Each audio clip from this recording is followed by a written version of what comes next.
Hello friends, welcome back to my channel Nirupama blogs and food.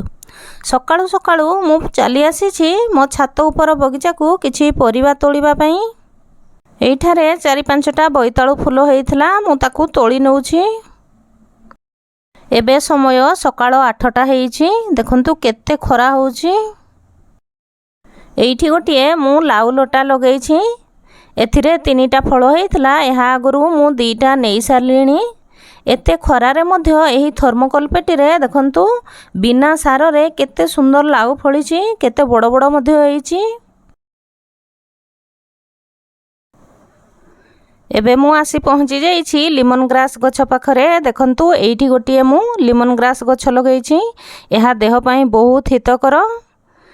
एथिरे चा बनै कि मध्य पियंती। आउ दिने मु एहा विषय रे आपनकु कहिबी एवं चा बनै कि मध्य देखैबी। एइठी 2टा बाइगण गछ लागिछि। देखंतु टेबुल गोलाप फूल केते फुटिछि। बाइगण एबे छोट छोट अछि। मु अटा पॉलिथिन रे टेबुल गोलाप फूल गछ लगेइछि। देखंतु एते खरारे मध्य केते फूल फुटुछि। एइठी मु केतेटा गेंडू गछ लगेइछि। बाइगण गछरे आजि बाइगण बड़ हेइनी, गोटे मात्र बाइगण बड़ हेइछि। मु ताकू तोली नेउछि, बाकी सब छोट छोट अछि। एइठी देखंतु बाइगण गछर गोटे डालर ही केते सारा बाइगण फळिछि।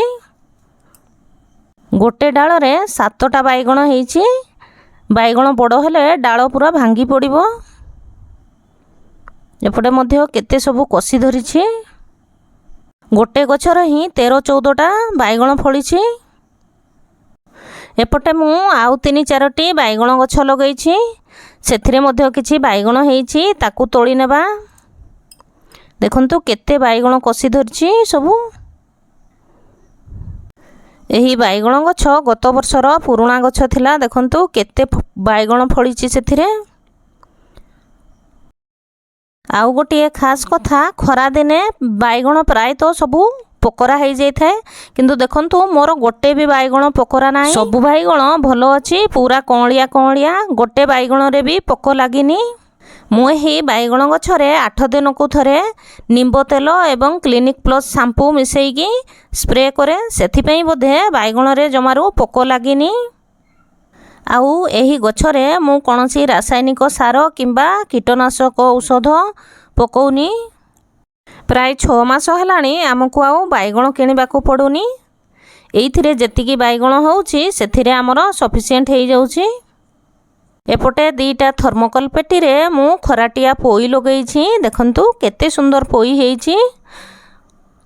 एथिरु आमे 3-4 थर पोई नेकी खाई सारलुणी।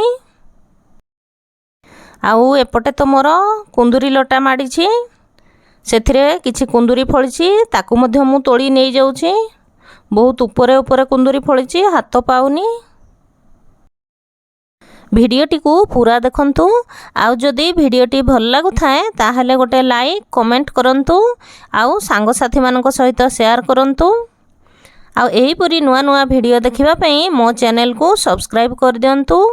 पाखरे थिबा बेल आइकन को प्रेस कर दियंतु। आउ ऑल ऑप्शन टी को क्लिक कर दियंतु, जहा फल रे मोर नुआ नुआ भिडियो रो नोटिफिकेशन खूब शीघ्र आपण मानक पाखरे पहुंची पारिबो। आउ जेउ माने आगरु सब्सक्राइब करछंती सेमानकु बहुत बहुत धन्यवाद।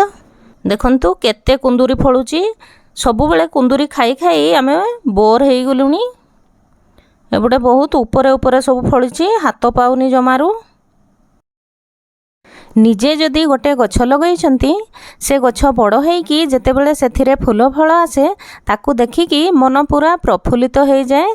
सेथि पई मु सबुदिन सकाळे सोईकी उठिला मात्रे मते आगे गछ कथा मने पड़े। मु सोईकी उठिले सीधा छात ऊपर को चली आसे। से सबु गछ को देखे को गछरे पानी दरकार, को गछ पई खाद्यर आवश्यकता अछि, आउ को गछरे पोक लागिछि। सबु आगे मु देखि सारला परे घर को जाईकी सबु बाकी काम करे। दिने जदि मु छात ऊपर को न आसीछि किंबा गछ मानकु टिके न देखिछि, से दिनटा जम्मारू भलो लागेनी। आउ एपटे तो मोर लेउटिया साग हेइछि। एथिरु मु प्राय 8-9 थरा साग तोली सारिलिनी। ଏଇଠି ଛାତକୁ ଲାଗିକି ଗୋଟିଏ ଆମ୍ବ ଗଛ ଅଛି। ମୁଁ ସେଥିରୁ 2-3ଟା ଆମ୍ବ ନେଇଯାଉଛି। ଏହି ଆମ୍ବରେ ମୁଁ ଆଜି ଆମ୍ବ ଚଟଣି ବନେଇବି। ଦେଖନ୍ତୁ 45-46 ଡିଗ୍ରୀ ଖରାରେ ମଧ୍ୟ ମୋ ଛାତ ଉପର ବଗିଚାରେ ମୋତେ ଆଜି ଏତିକି ଫ୍ରେଶ୍ ପରିବା ମିଳିଲା। ଏତିକି ପରିବା ଦେଖିକି ମୁଁ ଆଜି ବହୁତ ଖୁସି। ମୋ ପରିଶ୍ରମର ଫଳ ଆଜି ମୋତେ ମିଳିଯାଇଛି। ତଳୁ ଯେଉଁ ମାଟି ଉଠେଇକି ଛାତ ଉପରକୁ ପରିଶ୍ରମ ଯେଉଁ କରିଥିଲି ତା ଫଳ ଆଜି ମୋତେ ମିଳିଯାଇଛି। ପରିବା ତୋଳା ସରିଗଲା। ଏବେ ମୁଁ ଘରକୁ ଯାଉଛି, ରୋଷେଇ କରିବି। ପୁଣି ଥରେ ମନେ ପକାଇ ଦେଉଛି, ଭିଡ଼ିଓଟି ଯଦି ଭଲ ଲାଗୁଥାଏ ତାହେଲେ ଗୋଟେ ଲାଇକ୍, ସେୟାର ଏବଂ କମେଣ୍ଟ କରନ୍ତୁ। ଆଉ ସବସ୍କ୍ରାଇବ୍ କରିବାକୁ ଜମାରୁ ଭୁଲିବେନି। ଆପଣମାନଙ୍କ ଭିତରୁ ବହୁତ ଜଣ ଭିଡ଼ିଓ ଦେଖୁଛନ୍ତି କିନ୍ତୁ ଚ୍ୟାନେଲକୁ ସବସ୍କ୍ରାଇବ୍ କରୁନାହାନ୍ତି। ପ୍ଲିଜ୍ ମୋ ଚ୍ୟାନେଲକୁ ସବସ୍କ୍ରାଇବ୍ କରିଦିଅନ୍ତୁ ଆଉ ମୋତେ ଆଗକୁ ବଢ଼ିବା ପାଇଁ ଟିକେ ସାହାଯ୍ୟ କରନ୍ତୁ। Thanks for watching.